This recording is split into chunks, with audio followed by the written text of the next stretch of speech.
வணக்கம், என் பேர் அஸ்வின். உங்கள் எல்லாரையும் இந்த visittemples.com-ஓட ஆன்மீக சேனலுக்கு வரவேற்கிறதுல மிக பெருமை கொள்கிறேன். நான் இன்னைக்கு உங்கள் எல்லாரையும் மிகவும் பழமை வாய்ந்த ஒரு முருகன் திருக்கோயிலுக்கு தான் கூட்டிகிட்டு போகிறேன். வாங்க வீடியோக்குள்ளே போகலாம். நம்ம இன்னைக்கு எந்த திருக்கோயிலை பற்றி பார்க்க போகிறோன்னா, அருள்மிகு தண்டாயுதபாணி சுவாமி திருக்கோயிலை பற்றி தான் பார்க்க போகிறோம். இந்த திருக்கோயில் வேறு எதுவும் இல்லை, பழனிமலை முருகன் திருக்கோயில் தான். இந்த திருக்கோயில் கரெக்டாக எங்கே அமைஞ்சிருக்குன்னு பார்த்தீங்கன்னா, தமிழ்நாட்டில் உள்ள திண்டுக்கல் மாவட்டத்தில் இருக்கிற பழனி என்னும் ஊரில் தான் இந்த திருக்கோயிலானது அமைஞ்சிருக்கு. மேலும் இந்த திருக்கோயிலானது ஒரு சின்ன குன்றின் மீது கட்டப்பட்டிருக்கு. இந்த திருக்கோயிலோட ப்ரிசைடிங் டெய்ட்டி யாருன்னு பார்த்தீங்கன்னா, தண்டாயுதபாணி சுவாமி தான் இந்த திருக்கோயிலோட ப்ரிசைடிங் டெய்ட்டியாக இருக்கார். இவர் வேறு யாரும் இல்லை, முருகப்பெருமான் தான். இந்த திருக்கோயிலானது முருகப்பெருமானுக்கு படைக்கப்பட்ட 6 படை வீடுகளில் இந்த திருக்கோயிலும் ஒன்று. இந்த திருக்கோயிலோட மெயின் டெய்ட்டி போகரால் நவபாஷாணத்தில் செய்யப்பட்டிருக்கு.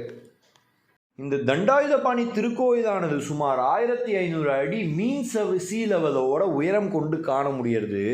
மேலும் இந்த திருக்கோயிலுக்கு வர பக்தர்கள் சுமார் 693 படிக்கட்டுகள் ஏறி சாங்டம் சாங்டோரத்தை அடைய வேண்டியுள்ளது. படிக்கட்டுகள் ஏறி சாங்டம் சாங்டோரத்தை ரீச் பண்ண முடியாதுன்னு நினைக்கிற பக்தர்கள் இந்த திருக்கோயிலில் இருக்கிற விஞ்ச் அல்லது ரோப் கார் ஃபெசிலிட்டியை யூஸ் பண்ணி மலை உச்சியை அடைஞ்சு முருகப்பெருமானோட அருளை பெறலாம். இந்த திருக்கோயிலோட நுழைவாயிலில் காலமாக இருக்கிற ஒரு வெங்கலத்தால் செய்யப்பட்ட மணியையும் காண முடியும். இந்த திருக்கோயிலானது தமிழ்நாட்டிலேருந்து மட்டும் அல்லாமல் தமிழ்நாட்டோட அண்டை மாநிலமான கேரளாவிலேருந்தும் பக்தர்கள் ஈர்க்கிறது.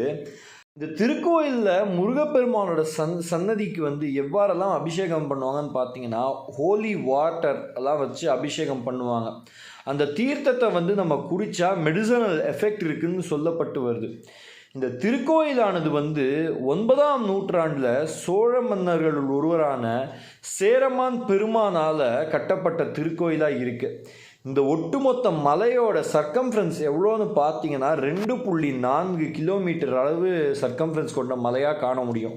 இந்த திருக்கோயிலில் எந்தெந்த பண்டிகைகள்லாம் வெகு விமர்சையாக கொண்டாடப்படுறதுன்னு பார்த்தீங்கன்னா, கந்தசஷ்டி, தைப்பூசம், திருக்கார்த்திகை ஆகிய ஃபெஸ்டிவல்லாம் வெகு விமர்சையாக கொண்டாடப்பட்டு வருது. நீங்களும் இந்த திருக்கோயிலுக்கு போகிறதுக்கு சான்ஸ் கிடச்சிருந்தா கண்டிப்பாக ஒரு வாட்டி போய் விசிட் பண்ணுங்கள். இந்த திருக்கோயிலை பற்றின வீடியோ உங்களுக்கு பிடிச்சிருக்குன்னு நினைக்கிறேன். பிடிச்சிருந்தா லைக் பண்ணுங்கள், ஷேர் பண்ணுங்கள், கமெண்ட் பண்ணுங்கள். மறக்காமல் இந்த சேனலுக்கு சப்ஸ்கிரைப் பண்ணும், பக்கத்தில் இருக்கிற பெல் ஐக்கானை ப்ரெஸ் பண்ணி விட்டுருங்க. நன்றி, வணக்கம்.